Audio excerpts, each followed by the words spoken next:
what brought you to it? What appealed to you about it? And what's your feelings about your character? Just hitting with the general ones first. All right, let's jump right into it. First and foremost, obviously, the pedigree of the producers is there. These guys know how to drive a ship. I was telling someone earlier, my first meeting with Joel was 3 hours long. And I went from feeling like, I'm not sure about this, to, dude, that's crazy. That's crazy. Okay.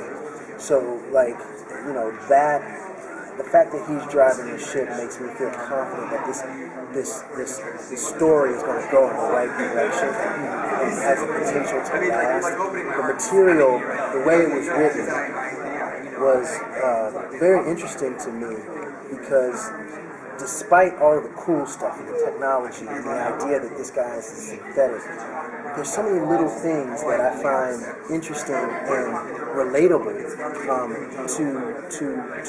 to what it is we're kind of going through now. You know, there's discrimination. There's political correctness. Don't call me a fucking robot. You know what I mean? Like, that's... You can't say that. You can't say that to him. It's offensive. And, you know, the idea that a robot, a machine, could be offended. I'm like, okay, you gotta wrap your head around this for a second. Like, this is something where we're not there yet right now.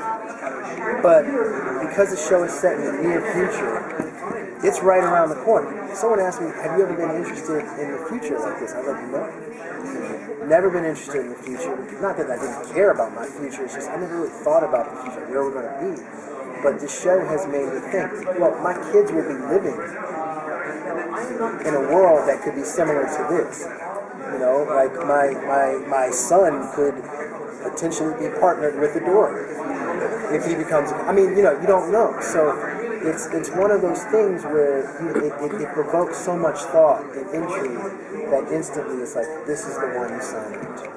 So as an actor, how do you balance the trying to show the emotions but also be the, you know, the machine and everything? Yeah, so how do you balance that, you know, being both the machine and the emotional It is by far the most difficult role to try and play human, machine, human. Which one is he in this scene and which one is he in that scene? And Joel and Brad Anderson are actually the director on the pilot, very helpful in helping me kind of find those fine lines. And I based this guy on I based Dorian on three particular characters in movie history that I've seen. Jason Bourne, Robert Patrick's Terminator, and Starman. Jeff Bridges movie. And so I've kind of based him on those three characters, and so that has helped me kind of gauge how far I can go in this particular moment, or how small I can be in this, and it's been incredible, and I look forward to where he's going to be in other episodes and the kind of levels that I can play with this guy. What journey is in the pilot? There looks like there's quite a scope for humour between John and Dorian. Is that going to play out, or are you told to be a bit more serious? I think the humor plays nicely in the show without being forced. You read the script and you might go, huh. You know what I mean? That might be your reaction, and I think that's enough. It never feels sitcom-y. It never feels like it's a setup, like, ooh, this is great. It's more, usually the humor is inadvertent, or it's just the irony of the moment. Especially from John's perspective. It's like, wow, really? Yeah. You know what I mean? This is, really? Like, again, you're offended that I called you. You know what I mean? Detective Paul, played by Michael Ealy, he constantly refers to me as Bot. And that is, to Dorian, that's the equivalent of certain terms that we don't say anymore in this day and age. Yeah, right. So it's like, he has to kind of check himself. So, but the humor itself, like I said, I think we got a nice blend of that right now. But I think it's honest, it's truthful, and there is truth in jest, and I think that is what we're playing with right now. What do you think that Dorian will learn from John over the course of the series, and then also John learn from Dorian? Wow, good question. I think John will grow. I'm hoping that Dorian's hunger for humanity will cause John to understand that he's blessed, and what he has is special.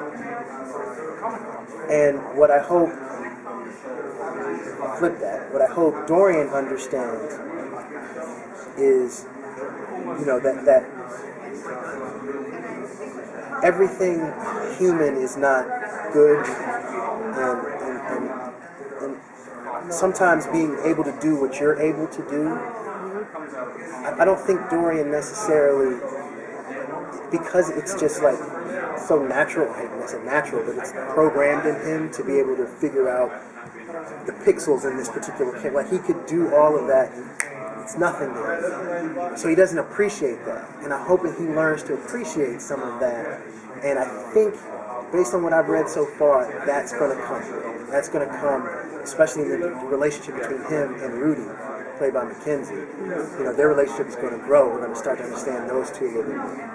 Yeah, that's your character had a line in the pilot that I wrote down because it just struck me as so interesting. But he said that I want to be a cop, and for an android to want something, which is something that is distinctly human, or at least you think it's distinctly human. Can you talk about how exploring the humanity through the eyes of this non-human, and how he might be in pursuit of a more recognized state of humanity? I mean, is that something that you try to bring into the character? Or? By all means, I'd like to call him or describe him as a reflection of the humanity that we all take for granted daily. There are people in this world who don't understand the preciousness of what it is to have a child, and they walk away or run from that responsibility. And that lack of humanity is something that Dorian cannot fathom.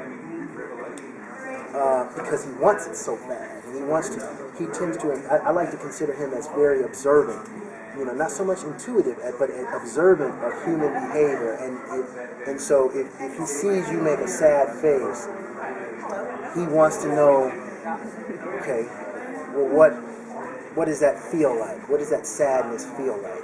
Because he really wants to try and feel it, and ultimately, where he's going to go, I mean, it still remains to be seen, but I feel like his humanity,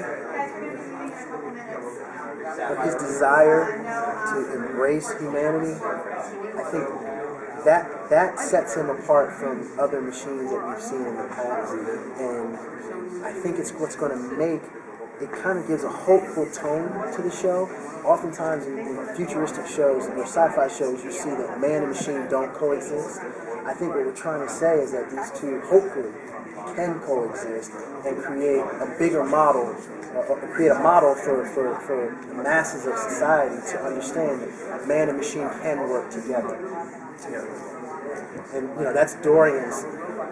Dorian would love it if there were more Dorians out there. He would love it if there were more Dorians out there. But it's right. He is coming out of being decommissioned, and that's a hard thing for him to swallow. The newer models of the robot partners are less appealing. They're more robotic. I mean, I hope that they look at you as you've been recommissioned and say, we need to get back to this model. That'd be cool, wouldn't it? It's interesting because those guys, the MX-43s, they look like superheroes. They're all 6'4". It's like ooh, and Dorian looks like he gets intimidating. Because it's like they can't. He knows that at the end of the day, they are machines. They can't do what I can do, and they can't think like I can think, and they will never be able to feel like I can feel. And he has a certain amount of pride in him, and at the same time, I think you know, I think what John has to learn is Dorian can be more helpful than hurtful. You know, because he's not an MX-40. He can be more helpful than hurtful. And that's a slow grind for him. That's a slow grind. Thanks. So we'll see how it goes. Thank you. Thank you very much, Michael.